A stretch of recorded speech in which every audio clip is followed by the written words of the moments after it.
பாஜகவோட கூட்டணியிலன்னு முடிவெடுத்திருக்கக்கூடிய நிலையில வரக்கூடிய நாடாளுமன்ற தேர்தலில் தேசிய கட்சிகள் அதிமுக கூட்டணியில் இடம்பெற வாய்ப்பு இருக்காது. எதுங்க? தேசிய கட்சிகள். தேசிய கட்சி எதோ சொல்றீங்க? காங்கிரஸ், அப்புறம் கம்யூனிஸ்ட் கட்சிகள். அரசியல் எதுவும் நடக்கலாம், அரசியல் எதுவும் நடக்கலாம். நிரந்தர நண்பன் இல்லை, நிரந்தர எதிரியும் இல்லை. பாஜக கூட இனி வந்து ஒட்டும் கிடையாது, உறவும் கிடையாது, அது தெளிவுபடுத்தாச்சு. ஸோ அப்படி இருக்கும்போது யார் வந்தாலும் நிச்சயமா நாங்கள் தேடி கொண்ட அவசியம் இல்லை. ஜெயிக்கிற கட்சி நாங்கள் கண்டிப்பாக 45 நாங்கள் தான் ஜெயிக்க போகிறோம். எங்கள் கூட வந்தால் அவங்களுக்கு ஒரு அங்கீகாரம் கிடைக்கும். யார் வந்தாலும் அங்கீகாரம் கிடைக்கணும், எங்ககிட்ட தான் வருவாங்க. கண்டிப்பாக அதிமுக கூட காங்கிரஸ் வந்து அங்கீகாரம் கிடைக்கும்ன்றது இல்லை.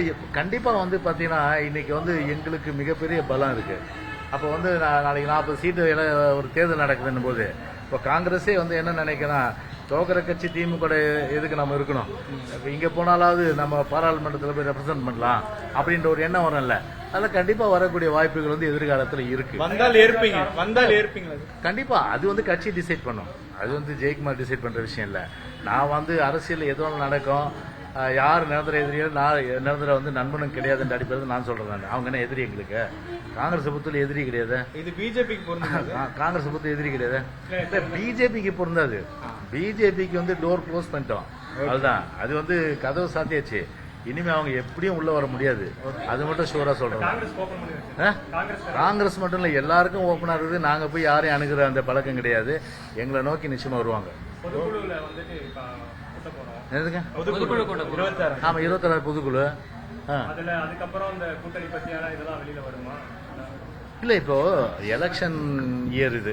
அதாவது வந்து எலெக்ஷன் இயர்னா வந்து 2024 தான் எலெக்ஷன் இயர். ஆனாலும் கூட இப்ப எலெக்ஷனுக்குள்ள அந்த முஸ்தீபுகள் அதெல்லாம் வந்து எல்லா கட்சியும் ஸ்டார்ட் பண்ணிடணும் இல்லையா?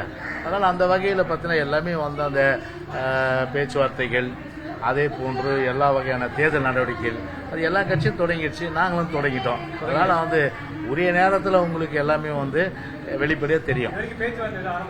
இல்லை, அதெல்லாம் நான் உங்ககிட்ட சொல்ல முடியாது. இல்லை, அதெல்லாம் வந்து ஏதாவது விஷயம் கான்ஃபிடென்ஷியாலிட்டி மெயின்டைன் பண்ண வேண்டிய அவசியம் இருக்கு.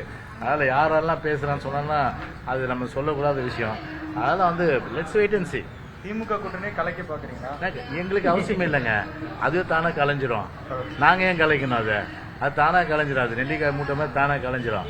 அதனால மக்கள் விரோத போக்கு வந்து ஒரு அரசாங்கம் கடைபிடிக்குதுன்னு போது கண்டிப்பா பக்கத்தில் இருக்கிறவங்க பார்ப்பாங்கல்ல, அவங்க தோழர் அவங்களுக்கு கூட்டத்தில் இருக்க சொல்லுவாங்கல்ல, என்னங்க இந்த மாதிரி இப்ப இது அவ்வளவு தூரம் மக்கள் விரோத செய்யல, விலைவாசி ஏறி போச்சு, சட்டம் ஒழுங்கு கெட்டு போச்சு, அப்புறம் இது பாருங்க, இது ஒரு இடத்துல அப்படியே நடந்து போற பெண்ணை வந்து செயினை பிடிச்சி இழுத்து கத்தி கதறி அந்த சிசிடிவி கேமரா, அது ஒரு பாதுகாப்பு இல்லை. அதே போல வந்து இது வீட்டு வரி உயர்வு, பெட்ரோல் வீட்டு வரி உயர்வு, சொத்து வரி உயர்வு, பால் விலை உயர்வு, அதுக்கப்புறம் வந்து இது மின்கட்டண உயர்வு, அப்புறம் வந்து இப்போ அதெல்லாம் சட்டம் ஒழுங்கு கெட்டு போய் சொல்லிட்டேன், கொலை இந்த மாதிரி நாட்டில் அந்த மாதிரி வந்து இன்னைக்கு இருக்கும்போது இன்னைக்கு மக்கள் இப்படி ஓட்டு போடுவாங்க? மக்கள் ஓட்டு போடுவாங்களா? போட மாட்டாங்க. அது நிச்சயமா அவங்க தோழமை கட்சி தெரியும். வேலைக்கு ஆகாதரா டிஎம்கே, இனிமேல் நம்ம வேலைக்கு ஆகணும், நம்ம அங்கே நமக்கு வந்து ஒரு இடங்கள் நம்ம வந்து பார்லிமெண்ட்ல அங்க வைக்கணும், உண்மையிலேயே வந்து அதிமுக கூட்டு இருக்கிறது நல்லதுன்னு சொல்லிட்டு ஒரு முடிவுக்கு நிச்சயமா வருவாங்க. இது இந்த கண்மூடி கும்பகர்ணம் போல தூங்கி கொண்டிருக்கின்ற இந்த ராவண அரசு, அது சொல்றாரு உதயநிதி, ராமனா? யார் ராம? தமிழ்நாட்டை அழிக்க வந்த ராவணன் ஸ்டாலின். ஓகே, செய்திகளை உடனுக்குடனும் துல்லியமாகவும் தெரிந்து கொள்ள சப்ஸ்கிரைப் பண்ணுங்க.